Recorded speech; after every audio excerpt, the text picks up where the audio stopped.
going around each other like this while continuing to spin around. And I'm like, okay, that's the. I don't want to be out here. And it starts just getting more interesting. I was out there for about an hour and a half with them coming back together and separating out, Wow. spinning around this mountain. And I just, and I'm terrified the whole time while being fascinated the whole time. And every time I'm thinking, I had this sense like, I'm going to run. Well, what am I going to run? What am I going to run from and where am I going to run to? You know, and I guess the thought at 12 is I'm going to go put my head under the covers and hope nobody notices I'm here. But so I'm standing out there for forever. And it occurred to me later that it was dead silent. Yep. Which is not normal. Not only can I not hear these things, I can't hear anything. It's like a vacuum has been created. The crickets aren't chirping anymore. I don't hear anything but. I mean, nothing. There's nothing. There's no wind. There was nothing. And so at one point, finally, these things, and I don't know what the hell they're doing. I don't know what's fun about spinning around a mountaintop, but they're dancing. But you know, perfect cadence, not a second of you know, falling out of symmetry or anything. It was just nonstop. And finally, they start to slow down, and my dad's like, "Watch this," and I'm like, "Your dad's so cool. I love him." So they stop, they kind of come to a slow, and then all three of these triangles kind of come up to the top and form one big one at the top of the mountain, and it stops, and then it looks like it's like it was heating up. It went from red to white. And it was so brilliant that you couldn't see the shape anymore. And then gone. And I'm telling you, this thing disappeared into the sky so fast that all I could see was the tracer. And when I say tracer, I mean, I know that it was just an imprint on my vision and it wasn't leaving anything behind. It was gone. And it took off at a speed that there is nothing. Faster than a bullet, you know? Yeah.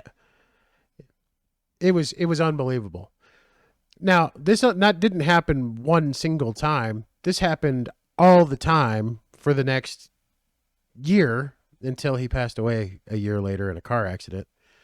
And, you know, every time he saw it, you know, it's out here. And I actually became less I became less afraid of it because it kept happening. You know, I guess I got a little bit more used to it. But were you there to see them all that? Because I know you were staying with him temporarily. Yeah. But were you there to see it like every night after that? Well, it wasn't every night, but it was frequently. And it didn't seem like it came at any like regular interval. Like we show up on Tuesdays to, you know, practice our spinning technique or whatever. But it would just show up, and that was wild. It was absolutely. That's one of the coolest stories I've ever heard. And it was even wilder, you know, because I was 12 and because I had a little bit of insight on the subject because of all the shit that I'd read. I don't know. It was just it was a really weird experience, and I've attempted in vain to, you know, find some logical explanation of what that could have been. But yeah. There were so many little subtle things that I started thinking about, like that can't be. You couldn't reproduce this with modern day drones. Yeah. Right. But the fact that it's spinning, the fact that it splits into three separate ones. I've seen that in footage. It's like, well, number one, no human being is going to be spinning like this. Right. For any period of time, unless they're sitting in some kind of a gyroscopic thing, and it's the you know, the ship moves, but the person doesn't. Yeah. Right. But I'm pretty sure we don't have anything that will just split into three different separate things. I know. That would be pretty wild, right? And these are the little things that you know, I start rationalizing. Like, well, how do you explain it splitting into three separate triangles and creating some distance from one another? and then spinning. Well, you can't. And It filling can't be itself done. back in again, like And filling the yeah, original and triangle back in as soon again. as it would reconnect, the lines inside of the triangle would close. They would disappear. Right. That's so cool. And That's last but yeah. not least, watching it just vanish Yeah, into nowhere at a rate of speed that was without creating any sound. that Clearly was my breaking. experience. And then the last but not least is as soon as it was gone, it was almost like somebody was turning a knob to turn the sound back on Yep. I because had that experience too. it was and I don't know and again, I'm a pretty rational minded person and I don't go Me too. bonkers about things, right? Maybe I was so intensely focused on what I was looking at that my brain just tuned everything else out because I was focusing 100% of my attention on this thing. Maybe, but I hadn't really been thinking about the sound in the background. Then all of a sudden, here comes the cicadas, and here comes the coyotes, and here comes the sounds of the country night that you're accustomed to hearing when you go outside. And it happened every single time, That's so weird. right? And because I had the same experience with the no sound when I saw Mm-hmm. UFO, Mm-hmm. I wasn't outside. But I was inside, so I can't speak to whether or not all the sounds stopped. But what struck me about it, I was probably maybe 12. I was probably around that age, and I lived in Yeah. Connecticut Mm-hmm. and in Westport, Connecticut, and I was on the phone with my girlfriend, and all of a sudden I look out and I'm in my parents' room and I look out in the woods behind our house and there's something hovering over the woods. It's close up though. It's not like one of those little things. And it was a tripod and it had a green, blue, and red on each point of the triangle. Mm-hmm. It looked like I mean, it was a triangle shape as well. And then I look out there. I wasn't even really surprised. At first, I thought it was like a helicopter or something, just like a plane or because it was nighttime. And I just was saying to her, there's something, I'm looking at something. I don't know what it is. Is it a helicopter? And that's when I realized there's no sound. It's not making a sound. And it just hovered over for a little bit and then shot straight up in the air and disappeared with no sound, just disappeared. And then the second thing that happened, I don't know if I really even thought much about it. I don't know. It just didn't really think about it for a long time, except that she told me that the next day there were sightings. Someone had mentioned in the paper that people had seen this thing. So I don't know, maybe it was a year later or two. I'm in my bedroom.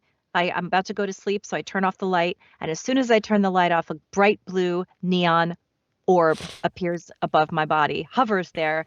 It doesn't have facial features, but it has a personality. You told me about this. I remember Yes. now. Yeah. And it's like as if you're like if you're me lying down, it's looking at me. Like it's kind of looking like this. It's like moving like Tinkerbell and it's like it's just being you could Or, tell or it like a wasn't puppy trying to figure out what you're saying. yeah, Right. it was like a friendly feeling of just playfulness. It felt like a child and it zipped back and forth across my bed like a couple times. And then I screamed because I just didn't expect to see. I don't know what that was. It was in the 80s, so we didn't have any kind of source of light it could have been. There were no computers or cell phones. And Right. I screamed and it shot straight up and disappeared again. Like no Whoa. sound, Whoa, nothing. didn't mean to scare you. Yeah. Disappeared through And the it hasn't ceiling been like back. Slimer and Ghostbusters. Just Yes. yeah, And yeah. now I've been like, I want to see this again. I want to see this. So I was talking to Lily Nova yesterday or the day before, whatever. I interviewed her, and she was saying that she actually now, it sounds so crazy, but she's like now she can they talk to her like spirits talk to me.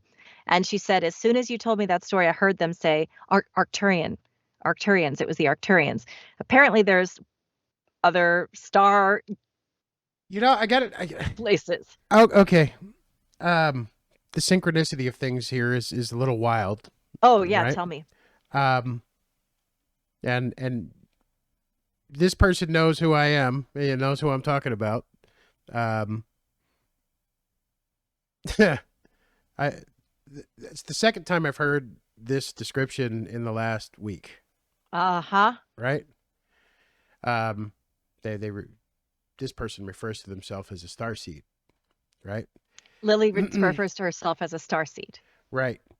So, this person's telling me that, you know, th- they consider themselves kind of I guess for lack of a better word, gender nonconforming Mm-hmm. because they don't feel like they're entirely human, right?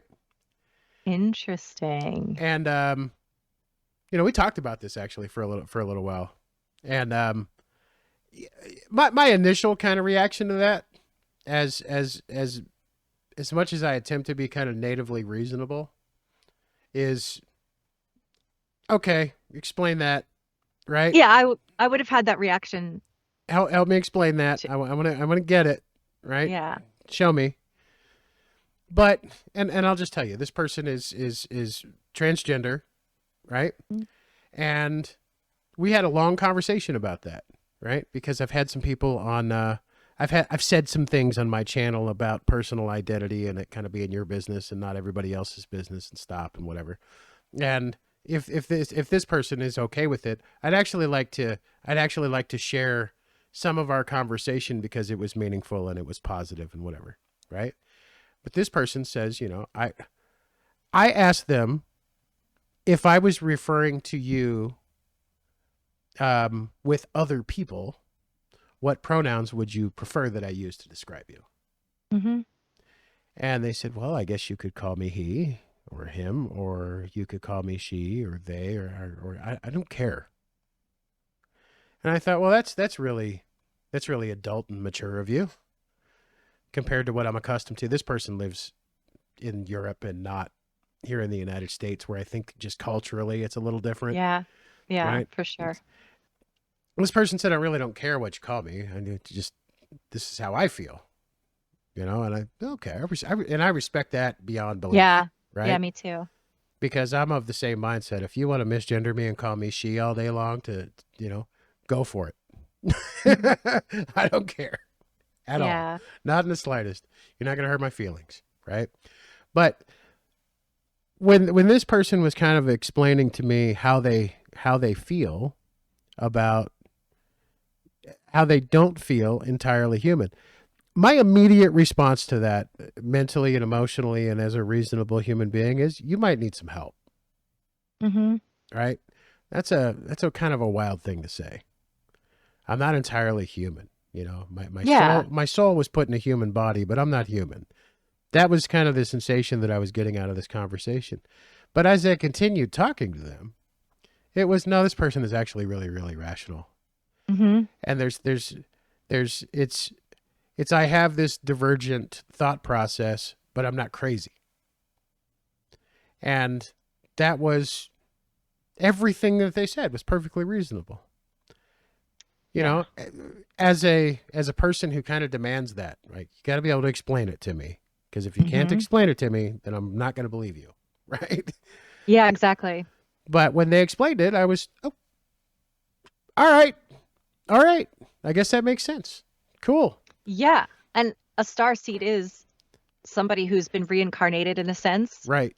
but from another planet. Like we don't always reincarnate as, from what I understand, human beings. Or sometimes we've been these evolved beings from other planets or other stars. And sometimes we've just been in these sort of shapeless Well, existences. I'll tell you what got my attention about this particular person is, and I keep saying this particular person because I don't feel good about calling them anything but. I, Yeah. I don't want it to be disrespectful at all, Yeah, right? exactly. Not my brain, not how I function. But sitting there, I was like, I don't see a man and I Yeah. don't see a woman, Hmm. right? This is different. This is something else. There's a lot of feminine features and there's a lot of masculine features, and okay, whatever you want, we'll go with it. That's Yeah. cool, right? But they said that they are Arcturian directly, Oh, wow. um, Interesting. by like and as many words. So when you said that, it was like, wow, I just heard this. And Yeah. there's I I'm a real big fan of this book series by a guy by the name of Jason Pargin, who used to be who used to go by the pen name David Wong. And the series is The John Dies at the End series, right? So you may have seen the movie, and if you haven't, you should go watch it. And Jason, it'd be really cool if you'd let me plug all of your stuff, and I'll put your Amazon link in, because this series is the most awesome thing ever. It's a four book series, but there's so much. It's weird. It's designed to be weird, right? It's like science fiction, horror, comedy, all wrapped up into one, and he's hilarious. You ever heard of cracked.com? Mm-hmm. Right? College Humor. He was Yep. one of the founding Oh, got fathers it. of those. Okay. But the John Dies at the End series has these little like philosophical moments that make you go, huh? Right? Like one of the examples is, he's got this psychic that's telling somebody the dream that they had the night before. Right? And he's saying, your girlfriend's standing there with one of those comic book plunger dynamite things. And as they hit the plunger, you wake up to a thunder crack. Now the question is, how did your brain know that the thunder crack was coming at the exact moment you'd hit that plunger? Right? Did it know, or did something tell you? Right? Right. And it talks about Dunbar's number. You ever heard of Dunbar's number before? You know what I that is? haven't. Uh-uh. Dunbar's number is basically the reality that human beings can only maintain close relationships with a certain number of people, and that everybody else that exists in the world is cannon fodder as far as most people are concerned. And it's true, right? Yeah. And the example he gave, and it was a perfect one, is he's like, if you live in the United States of America and you hear about a tsunami in Thailand that kills 10,000 people, generally speaking, you're going to go, well, that sucks.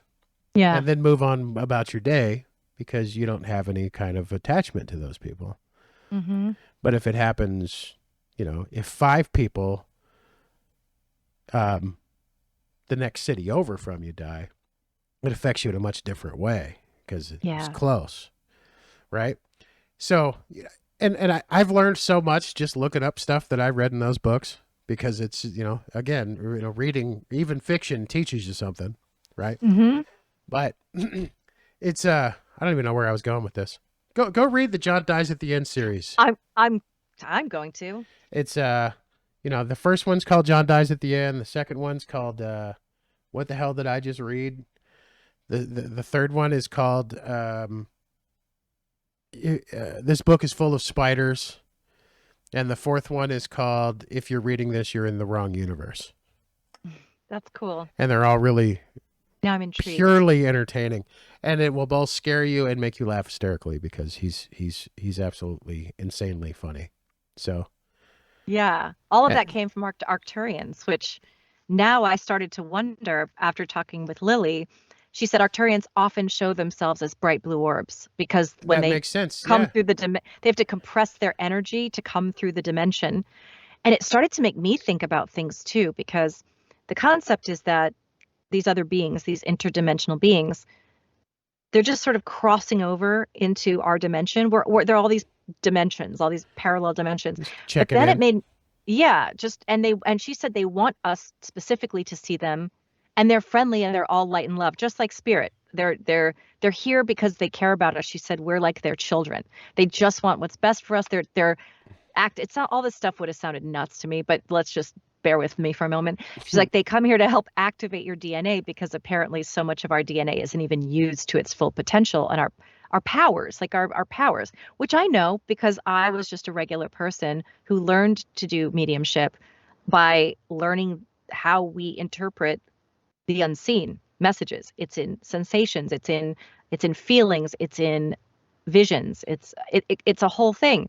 Well, it made me wonder if when we see a quote unquote ghost, a spirit, like where you actually see an apparition, like, or people say, oh, someone was murdered in this house, and you see that that lady walking the halls, and people think that spirits are stuck. I do not believe spirits get stuck. That isn't the way it works.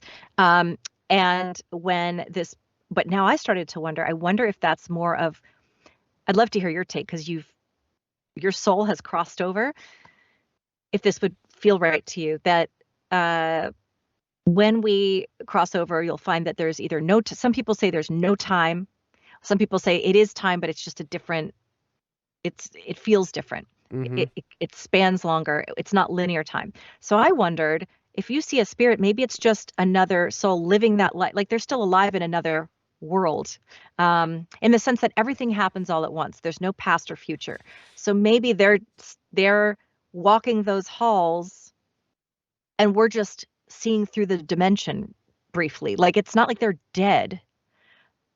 It's I just like I don't even know how to explain it because it doesn't go along with our no, paradigm. no, I get what you're saying because I've thought about that, and one of the Yeah. things that I think that there are, uh, the ghost hunting community. There are multiple types of spirits, right? There's multiple types of presences, and some things, some things are, I think, echoes, Mm-hmm. right? Things that just happened before that you get to observe, right? That's what I always thought. It doesn't touch you. It doesn't really do anything. It just kind of goes about its business. And I think maybe you're just experiencing a memory of somebody who was there before, Hmm. right? Just observing something that they might have done, 30 years earlier or something, right? Yeah. Um, but where I think we diverge from that is in the poltergeist phenomenon, right? Yeah. Poltergeist directly translates from German to English to noisy ghost, basically, right? It interacts with things, right? It turns clocks upside down and throws things, and you know, Yeah. and that clearly is not a memory, right? That's clearly not, recognizing something that might have happened previously. That's something that's clearly interacting with the present, right? Yep. And poltergeists, from my experience, have a tendency to, not really represent necessarily a human entity, in my opinion, more often than not. And I don't really buy the whole demon theory. And I don't you can either. get mad at me for it. Anybody out there, go for it. If it makes you feel better to be mad at me for it, that's fine. Um, I don't think that the majority of these things are demonic or satanic or any. And I think that I think there are some things that figure out how to cut through this stuff and really like messing with people. I do You know, too. I don't. I think that usually when it's my house is haunted, it's actually somebody that you love right? just trying to get your attention. And almost every single time that there's like one of these terrifying, soul crushing, horror stories, um, we find out later that it's bullshit, I right? know. Like the Amityville Horror. Yep. Everything that Ed and Lorraine Warren ever attached themselves to turns out to be basically bullshit. And they're really Yep. good at telling the story and convincing everybody they're demonologists and they're out saving the world from the evil beings, and they've got the basement full of Annabelle dolls and haunted objects, and oh, okay, I'm rolling dice. I just I don't buy it, and I I don't and I either. don't buy it because I, I I think that there may be some malevolent entities that are out there that mean to do people harm, but I don't think they're demons, and I don't think they're visiting from hell, and I don't believe any of that stuff. I don't either. I don't even believe in hell anyway. I believe that I don't either. Well, there's states of consciousness that we dwell in, that we create our own hell. But right, what's your take on it? Like I've heard people say that when they went to the other side, they saw burning flames or heard people screaming. Well, I actually asked one of them, "What do you think that is?" She said, "I think it was my own expectation and fear of going to hell from my maybe, religious upbringing yeah, that was manifesting." And I don't know. I'm not saying I know for sure. This is just my belief that hell and heaven are not two places. But our souls all go to the same place, but it's our vibration, our energy, our state of consciousness, yeah. our own, we create our own Well, hell. I don't believe in, and again, sorry guys, I don't believe in the lake of fire. I don't think anybody's getting cast into the lake of fire to suffer and burn in hell for all of eternity. I don't believe in that stuff. But do I believe that there is, well, as someone who has kind of attached himself very much so to the kind of Norse thing, hell Hel and hell Hell are two very different things, right? Mhm. Um, hell is the you know is where everybody kind of by default goes who didn't die some kind of a otherwise worthy death, right? You didn't die in battle or saving somebody's life, or you didn't. There are other places that some people go, but hell is just the realm of the dead, right? It's just the place that people go, and it's ruled over by someone named Hell Mhm. and Hel, and it's one of the daughters of Loki, and I don't think that I don't read any of that stuff literally at all, and I don't believe it perfectly literally at all, right? I think the stories are fun and they're cool, but I don't believe it literally. But I do believe that hell, which is the precursor, by the way, for the Christian hell, is I think it's a thing. It's just a place that people go, and I think it's the in between here and there. Personally, Mhm. the in between of here and I think that's might have been where I was on Yeah, in some the in level, between place. right? Because I hadn't made it there yet, but um, I have I have certainly been in places where the presence of something very malevolent was there, right? Mhm. When I lived in Europe, we we went to we went to Auschwitz, right? I couldn't go inside. Yeah. I stopped at the gate. No, I'm not going in there. Absolutely not. Right. Um, I've been a few places in. Well, it's more common in Europe because more stuff happened in Europe, in a more and in a smaller area than Europe. So it happened a lot more to me in Europe than it does here. But I've certainly been in a number of places in Missouri, um, in Louisiana, in Nevada, where it's like I get there and it's ooh, no thank you. I'm getting away from Yeah. here, right? But I've never felt like anything was out to get me in Mm-mm. particular, right? I've had the sensation that something wanted to scare me, Mhm. but not that anything could physically harm me. And I don't know. So to answer your initial question here, yes, right. I think that the majority of manifestations of spirits that people encounter are them just experiencing somebody else's memory.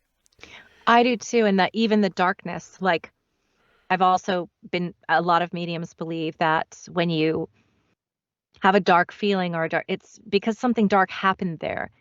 Or people say, "Oh, I'm seeing this happen like over and over," or the guy that murdered his wife, he's there still. Well, I don't think his actual soul is just like hanging out there and reenacting this crime over and over and over, but it's an imprint, is the way I've heard it described, of a terrible thing that happened. I can understand. I could imagine standing in front of Auschwitz. It's like it's It's a lot of that's really emotional, bad energy bad energy because that you really can feel. horrible stuff happened there. And I could imagine even just I could imagine I'm pretty curious and I can imagine I might stop at the gate too and be like, that's a lot of horrible trauma and sadness and rage and awful feelings that I don't want to absorb. But I don't think that the actual souls like are still hanging out I mean, if you died, would you still want to hang out at the place where you were tortured? No. No, You're in a beautiful place, free from that. But there may be still this imprint of this negative energy because it was so intense that right? that lingers. Yeah, yeah, and that's how I feel about it. And here's the thing, right? I'm not afraid of any of it. Me neither. I'm not either. I'm not afraid of any of it. Um, I've had experiences where it's like, wow, that's mm. But the older I get, the less I'm afraid of it. Yeah, Right? people often people don't like the idea of mediumship because they say, "Well, how do you know you're not talking to demons or and they're trying to trick you?" And I've said, "Well, if they're trying to trick me, they'd have to come up with a better way than giving the person I'm sitting with evidence of the beautiful times they Comfort and shared. peace. Comfort and peace. Like, well, but it's not really them. I'm like, so what's the harm? So what But are they but tricking me but with? but Satan is the father of lies, and all you're doing is taking people Yes. further away from the vision of God. Yeah, I get it. I Yeah. get it. Yeah. And I respect that people feel that way. You know, they read their book, and turn Yeah. your eyes away from the fortune tellers, and I get all that. And I'll tell you, and this seems really odd to a lot of people. At one point in my life, I was moments away from being a Christian pastor, Mm-hmm. and I just I read the Bible a few too many times, and that was kind of made me go, I don't think I. No, no, I'm good. You know, Yeah. there's no faster way to become an atheist, in my opinion, than to read the Bible from cover to cover. It's there's some really good stuff in there, and there's a lot of just what. Uh, no, I cannot get behind that. I think I said it on our thing, right? Yeah, I I think so I too. don't need anybody to teach me how to treat my slaves because I don't Yeah, that's have what you any said. and I don't want any. Mm-hmm. I if I'm on my deathbed, I don't need my daughter to come save my seed for me, Right. right? That kind of stuff. It's just it's weird, and I don't want her to either. By the way, Yeah. Yeah. it's just that kind of stuff. And as I read it over and over again, I've probably been cover to cover 10, 15 times, and I believed it thoroughly for the longest time. And then but the more the older I got, the more I understood it. The more I went, the way this reads is I need to keep people in line, and there's no faster way to do that than to make them think that there is you know, give unto Caesar what is Caesar's, right? That kind of stuff. It's you, you get somebody believing that no punishment on earth would be enough to compare with what will be bestowed upon you if you don't follow God's law. Yeah. And that's the part that is all that the older and more intellectual I got, the more it was, yeah, this reads like a guidebook for keeping people under control. And yeah, I mean, I respect Christianity. I respect anyone who believes in it, but for me personally, I see it as Same. yes, they tell you you're going to hell because they need to keep you in line. You better act this way.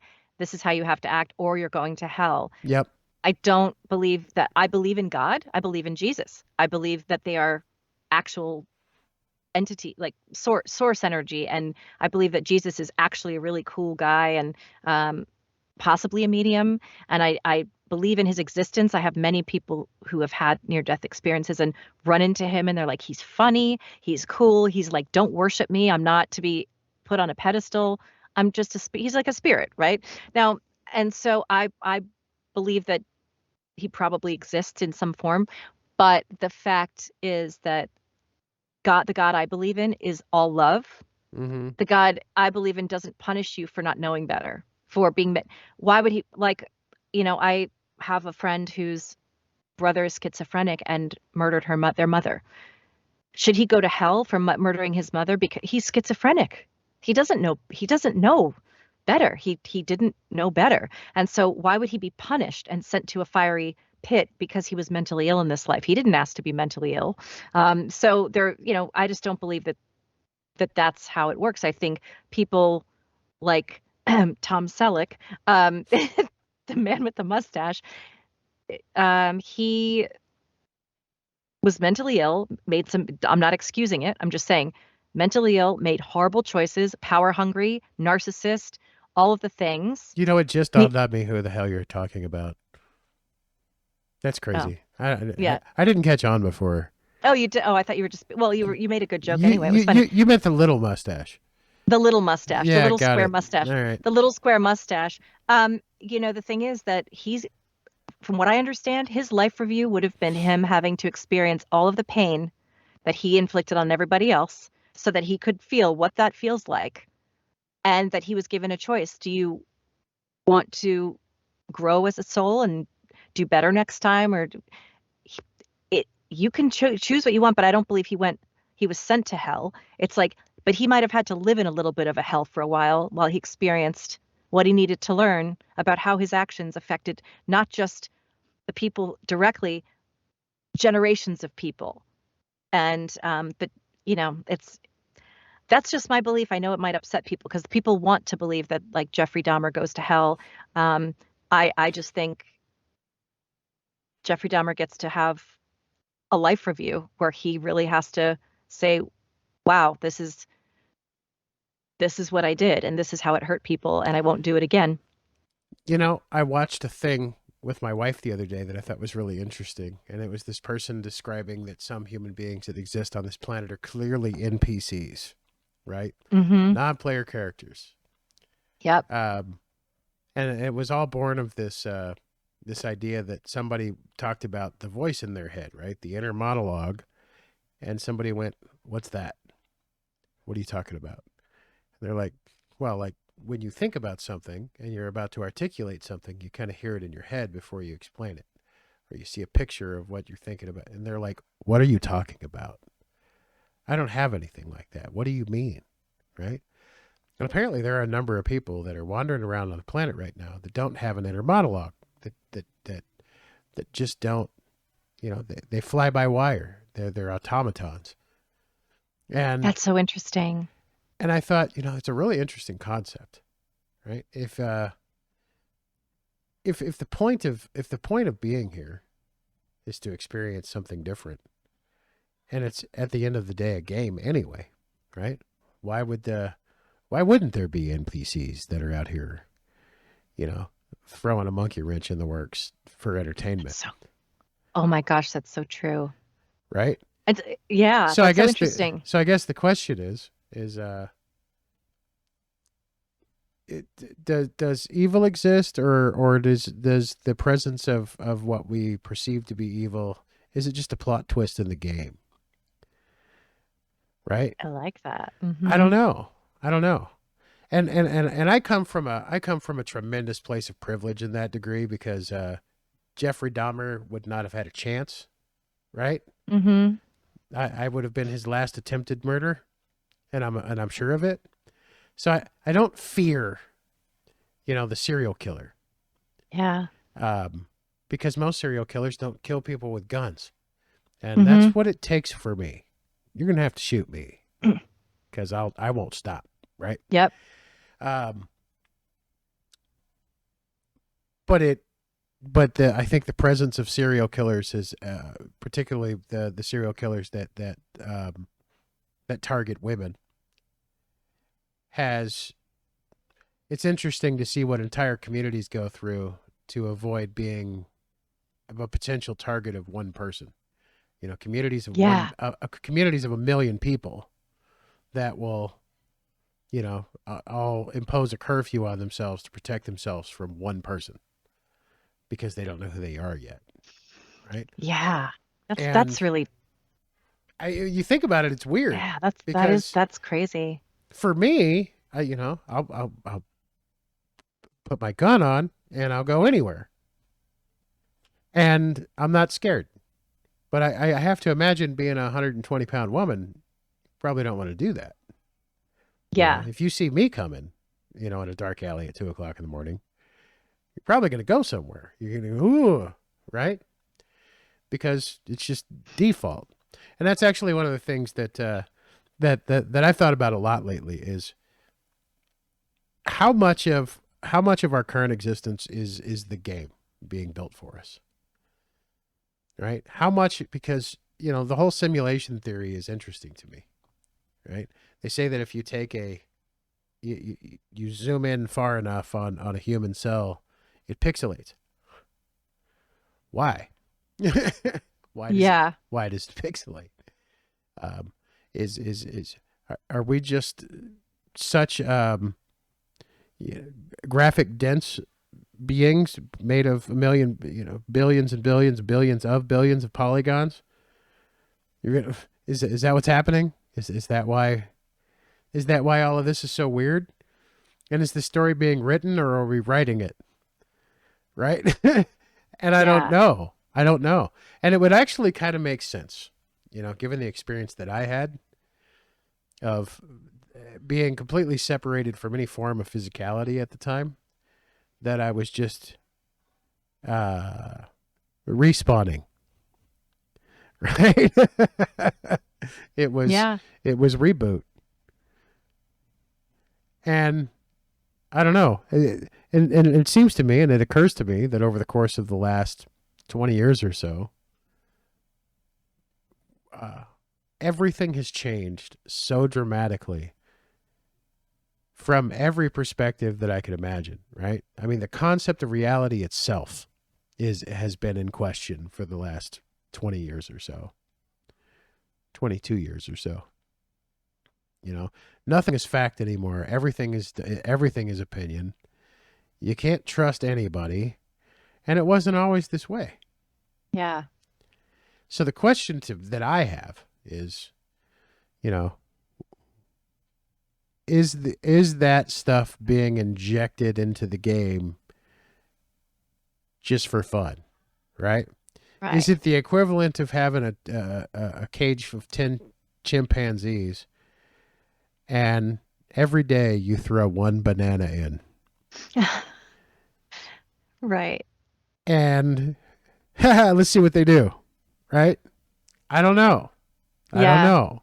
Sometimes I wonder if the aliens are up there just, we're like in a snow globe and they're just, Fishbowl. it's like a Yeah. fish. Yeah. And they're just sort of, it's a gate. Like we're just, I definitely feel more and more like we are living in the matrix. It's all a simulation.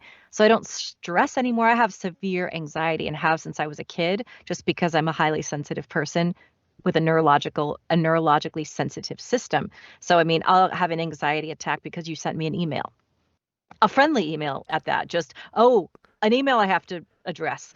But Did I ever give you since I've anxiety by sending you an email?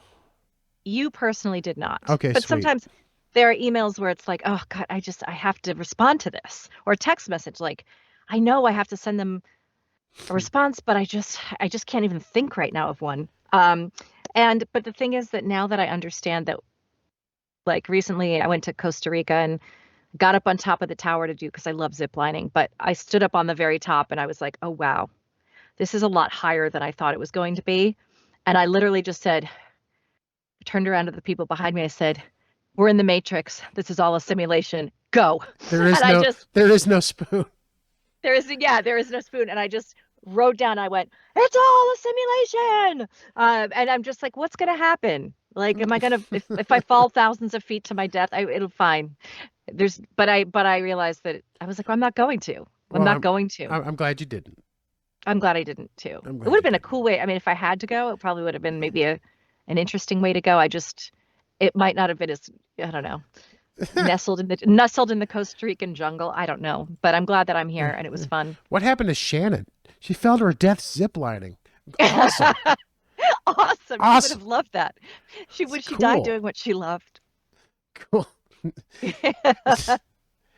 know? And how did I die? I drowned. What? Yeah, You know? It, it's my it's worst nightmare. it's weird. It's weird because yeah, it's not fun I for wonder me. how you ultimately will die. That'll be interesting to find out. Don't care. Yeah. You know my 15-year-old son has for quite a while now, right? And for a while there it was bad, like extreme anxiety. I'm gonna die Oh. eventually, right? And I don't want to die. Yeah. And I remember telling him at one point, I was like, you know, the older you get, the less you're gonna feel that way. Mm-hmm. But one of the reasons that you feel so stressed out about it is that um, it's the sense of not knowing, right? The idea that you're going to vanish at some point, that your sense of self is going to go away, or that as soon as you die, nothing happens. And I've tried to explain to him many times, like if you're right and you die and nothing happens, It doesn't matter. then you'll never know, and who cares anyway? Mm-hmm. But I'm telling you, that's not what's up. And I can't convince you because he's got my bug where he's just like, yeah, show me though. What do you mean? Yeah. Right? Explain that better. Well, I can't. Have you? But you've explained during your death Oh experience to him, yeah, right? oh yeah. But he's Yeah. like, well, how do you know it's not just your brain dying? Like, well, Right. I get it. Because you know. Because you know. I get it. I understand that. And frankly, when I was a kid and I was hearing about these new late '80s, early '90s, I was like, stop, Yeah. just stop. Go into the light. Shut up, ghost. Shut up. I I was don't want like to that hear it. too in the Stop it. 90s. Yeah. Stop. You're ridiculous. Your brain dying, right? I thought You so ever notice too. when you cough and sneeze and whenever you get these little blips of like, yeah, you're dying. Your brain's shutting off. Of course you're seeing this stuff, Yep. right? And the human body, it does. It when it knows it's definitely going to die anyway, it's like, well, there's no reason to panic about this. Let's make it peaceful. And it releases a ton of dopamine and it does all kinds of crazy Endorphins. stuff, Yeah. right? But that doesn't explain the other stuff, right? I It doesn't explain the ethereal sense of I've either got the most creative brain on earth, or you're just wrong, right? It's something's coming, because there's no way I manufactured that with my intellect. There's no way. Yeah. That's what all the near-death experiencers I interview say, is that it's realer than this reality right here. A Yeah, dream, you know you were dreaming, like, yeah, or even a hallucination. I've taken acid before. And when you take acid, this was in college, everything literally starts to move in ways that I'm like, but I knew I was hallucinating. I was like, that looks as real as real, like that looks, that Bob Marley poster right now is literally singing to me, and I can see his mouth moving and all the lions are walking by him, and yeah. it's all come to life. But I know that that's not real. I know that that's I my know. now. I'm tripping. Yeah, I'm tripping. Right. And Hmm. people who cross over to the other side say you realize when you get there that they're like, this is home. Earth is the illusion. That's a dream. It's It's a almost like they woke up. it's a Like, oh visit. my gosh. It's a Yeah. visit. You know. And they all have the same, and not only that, they all say, I was given all this information and answers to the universe. Why would you be, why would every person who die, why wouldn't they just see like a carnival with circus elephants? Or why wouldn't they see balloons and rainbows? But it's always, they have this knowledge. Oh my God, I understand how everything works now. And some people see these mathematical, like sacred geometry, or it's all, I mean, why would every single person see their loved ones in spirit? They don't. I mean, you didn't, but that's because it's different levels. But almost every person has the same similar experience where they see angels and they see light beings, and they talk to them telepathically. Why would that be what every person would almost every person would experience, instead of just some random, like, oh yeah, so I was at a, like, I was at a Doors concert and it was the 70s and we were all smoking weed, and then all of a sudden this like pink elephant came into the room. Like, it's not like that. Right. Right. It's not. Well, So and it's so almost symbolic that and the amount of time still apparently attached to my body, the amount of time that I spent there in how it felt compared to how long it actually was. Um, you said it felt like hours when it was only Hours, 10 minutes. hours, and it might have been 10 minutes. It might have been 5. I don't know, but nobody knows. It Yeah. was all pretty breakneck, um, but when I contemplate all of that stuff, modern day now, my son asked me, he's like, "Are you not afraid to die at all?" And I said, "Not in the slightest." And I hit him with so much certainty that he just kind of went, "Really?" And I go, "Not in the slightest. Like, I don't want to, Yeah. but am I scared of it? No, not at all, not at all." Same. He's like, "Why?" I said, "Oh, I've already been there once, and I'm ready to see the rest of it Yeah. when it's time, And I hope I hope less than half of my life is over at this point, Right. but whatever, right? I'm ready whenever the time is right." And he's like, "Man, just that's I don't get it." but I think it's starting to sink into him because every time he hits me, like it's almost like he's testing me, right? Because he Yeah. wants to see if he's going to catch me on the wrong day and be like, yeah, I'm actually really worried about this. And Yeah. I'm not. And I'm not going to put myself in danger because I'm not afraid of it. I'm afraid of dying. I'm just not afraid of being Yeah, dead. me too. Same. Right? I don't want to get stabbed 48 times or something. I know. That wouldn't That's be the fun. thing. I don't want to be tortured. I don't want something painful. I don't want to be stuck trapped somewhere in a hole or something for days on end with fear. But once the process happens and you go over, the other comforting thing is that every near-death experiencer I've spoken with who didn't go through something that was prolonged, Hmm. like somebody I know was stuck out in sub-zero temperatures and just slowly dying of hypothermia, and it was like fighting this for days and trying to survive. That's scary. But the actual when they all say that when this if you get hit by a bus, I have a few friends that have been hit by a bus, hit by a car, hit by a truck, trampled by horses. They said the second they didn't even feel the impact. It was almost like Like they got slam. snatched out right Yeah, beforehand. their soul jets out, looks down and goes, "Oh, look, that poor woman," or that poor, that they were all women that got hit by buses and trucks. But it was they saw themselves and they were detached from their bodies. Like, that's not me. That's just they referred to it as the body. Oh no, that looks really painful, but they weren't experiencing it. Right. And you could argue, well, the brain it's a trauma response, so you don't have to witness it. How are they hovering over and can describe things that are happening down there? And I saw you doing Yeah. this, and it's What's the magic? I'm What's the magic number they say just disappears at the moment you stop breathing? Like 9 grams or something like that, oh I don't know. right? There's, and I don't know if this is true. I certainly have never weighed somebody right before they die and then weighed them again 10 seconds after they die. But they Yeah, say that there's an actual phenomenon where some certain weight just vanishes, right? interesting. It just disappears, and they think that it's just the soul The departing or soul. whatever, right? Yeah. And that it actually has mass of some kind. Oh, And I will tell you that 11 years ago, right? Yeah, almost. I completely missed my mother's birthday. It's okay. She died 11 years ago, right? uh, I'm actually glad that I forgot that day on the day. So yeah. good. But I was there when she died, right? I was holding her hand when she died. And I was telling her, it's okay.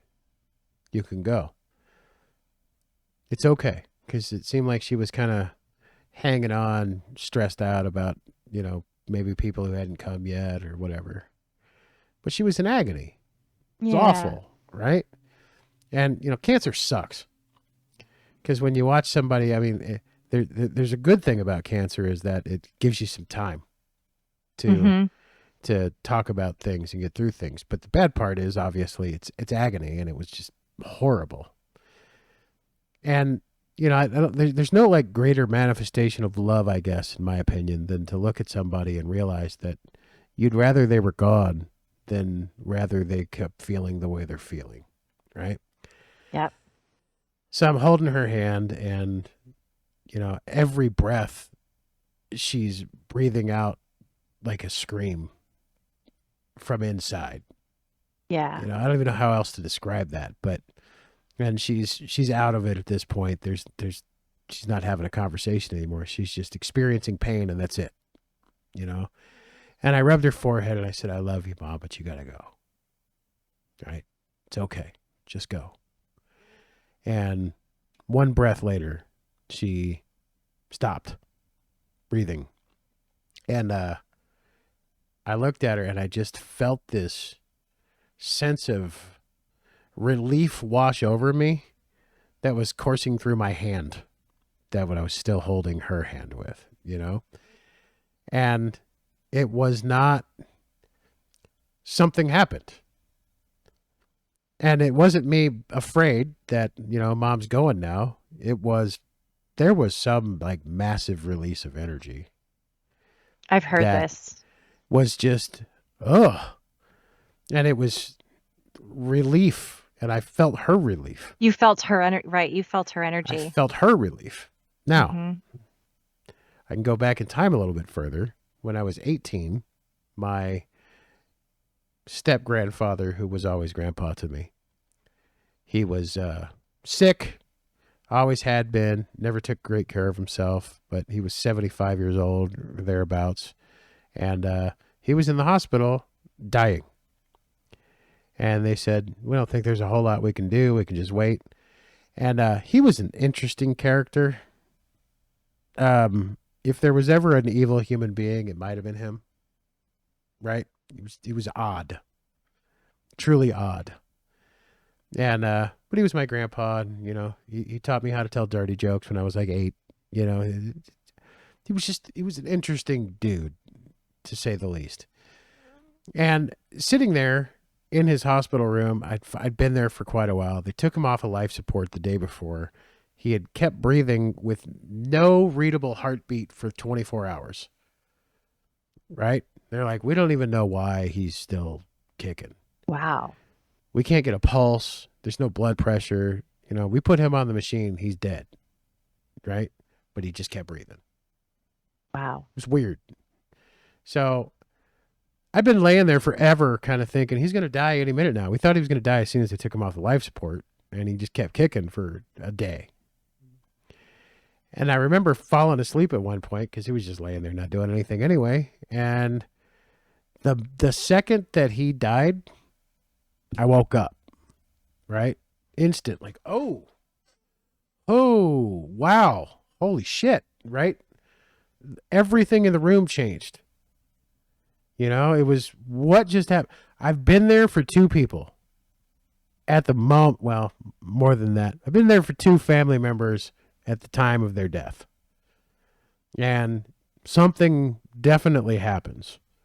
And in one case, it woke me out of a dead sleep like somebody had just thrown a pail of cold water in my face. It was just, whoa, what the hell was that? Right? Oh, he just stopped breathing. Okay. And it didn't seem all that odd at the time, but thinking back on it, it's pretty weird that I would just wake up spontaneously at the moment he stops breathing. Yeah. So yeah, there's apparently mass associated with I believe it. whatever goes away and that's actually one of the things that I told my son that actually helped him a little bit, right? Oh, good. Because it wasn't just the mass thing, right? I said, hey, think about this for a minute. Because he's like, I don't think there really is anything after this. And I said, no? Well, let me ask you a question. Let's say you're sitting there right now and something terrible happens and you have an aneurysm and you die, right? What's animating you right now? And he's like, what do you mean? And I go, well, all of the same components that would have been animating you 1 second before you died are still there 1 second after you die. What's the fuel that's keeping it going? What is it? And he's like, I said, that's the part that goes on somewhere else. That's all it is. Yeah. Right? And he's, and I said, no, seriously, think about that. Everything that made you work 5 minutes ago is still there 5 minutes after you die. So what was animating you? And he's been pondering on that one ever since. Like, I never really thought about that. Yeah. But, and then when I saw this thing about the mass of this weight that just, small amount of weight that just vanishes right after you die, it's just gone immediately. And I showed that to him. He was like, that's weird. That's weird, Dad. That's cool. Okay. Yeah. Starting to get under his skin, starting to get into his head a little bit. But so, you're cool. I like hanging out with you. I like hanging out with you too. Maybe This has been really fun. Maybe we should have maybe we should have a podcast. Maybe we should have a podcast, have like a call-in show and have people call in and say crazy things. God. Yes. We need to discuss this for real. It would be fun. I know. It would be fun. We can call I it feel like the the Robin to your Howard Stern. what? No, I think it might be the other way around. Oh, maybe. Depends again. I think it would just depend on the day. But you know, everybody sees the look. I'll just make a confession now, right? Everybody sees the nice guy part of me, and it seems like they get it and they feel it, and they're just like, "You're really cool." Um, I'm not always a nice guy, you know. Ragnar. No, I want to be real about it. There are times when, and I guess this is maybe a manifestation of me being a nice guy, but I can't deal with injustice, right? I can't deal with somebody who can't defend themselves being picked on by somebody. I can't This handle is it. fair. I can't handle it. And in my lifetime, and this is something that I've worked on a lot in over the course of the last specifically 7 or 8 years, frankly, is I said it in the last video that I put up. Actually, I used to be the "what the fuck are you looking at" guy. I don't like it when people are mean mugging me, Yeah. right? And I used to be that guy, and Yeah. and I guess I still have the capacity to be that guy, but I generally don't. And if I'm gonna do it, I'm not gonna do it for me. I'm gonna do it for someone else. Yeah. Um, but as I interact with specific people, my wife, my kids, a couple of the guests that I've had on the show, you're definitely one of them. You know, I don't even feel that. I never like you. All make me better people. Oh, Make me a better person. likewise. I just want to say that that's why I love the podcasting sphere and the art of it, because I listen to podcasts and you kind of think about how simple is that? It's two people connecting and having a conversation. And yet we now this is what people listen to now. And it's a talk show, but it's not. It's more connected. It's more intimate. Yeah. And it has enhanced my life so much. It builds community. You find your people. You Mm-hmm. find the people who are not your people, which Yeah. is fine. It's there's a podcast for everything, whatever your interests are.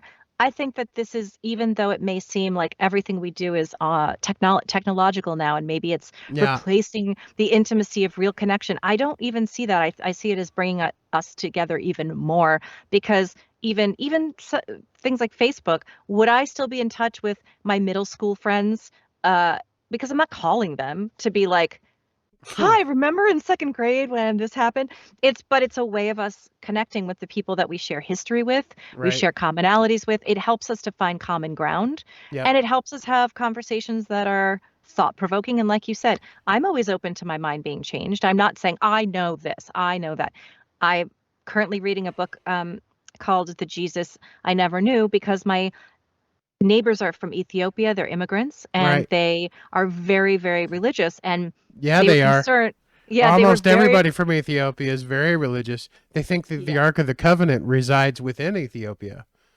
So, yeah. yeah. It's a very, and it's funny because were very concerned to find out, because they asked me kind of, and I was like, I didn't tell them Hmm. I'm a medium, but I kind of, and they said, "Are you into New Age stuff?" And I was like, "Yeah." And they're like, and they're so sweet. I love them. They're Mm-hmm. friends.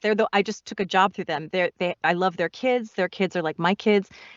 They prayed over me, and I was like, I'm open for prayer. Like, I'll take prayers. They're like, they wanted me to know Jesus. I'm like, I'm down to know Jesus. I have no Sure. qualms. In the past, I would have been like, keep that shit away from me. But Right. now I'm like, bring it on. If Jesus does want to show himself to me, and I'm all ears. So I like to expand my mind. I like to know what other people believe and why they believe it, in different philosophies. And Same. like, I thought Same. Arcturians was batshit. Now I'm like, I think I might be a star seed. I think I might be being contacted by extraterrestrial beings with blue faces called the Arcturians, who are coming to visit me through alternate dimensions. And it's all coming together. So I just thank you so much for doing this with me. And seriously, let's talk more about collaborating on stuff, because I think we have good chemistry. I Yeah. think we have good thoughts, and I think this has been fun. I hope everyone else found it fun too. Yeah. But if they And didn't, it's okay too. well, It's if fine. if you didn't, then whatever. I still love you. I So still love you anyway. Yeah. there you go. Love So and light. I don't know what else to say. I think we covered a lot I today. think we covered a lot. I thank you. Yeah. So I guess we'll part on this. I love you. I respect you. If I have to, I will I, protect you. I think Shannon yeah. feels the same way about I you. feel the same way. But there is the guiding post of whether or not you personally are an asshole. Yes. Right. So that's Love it. That's it for me. Did you have anything? Don't be an asshole. Send me your links so I can put them down in the description. I Of will your do links. that right now. I thank you so much. I will do it. And we'll do this again very soon. Okay. Sounds good. All right. I'm gonna stop recording now. Hey, subscribe to my channel. Like my video. Love you.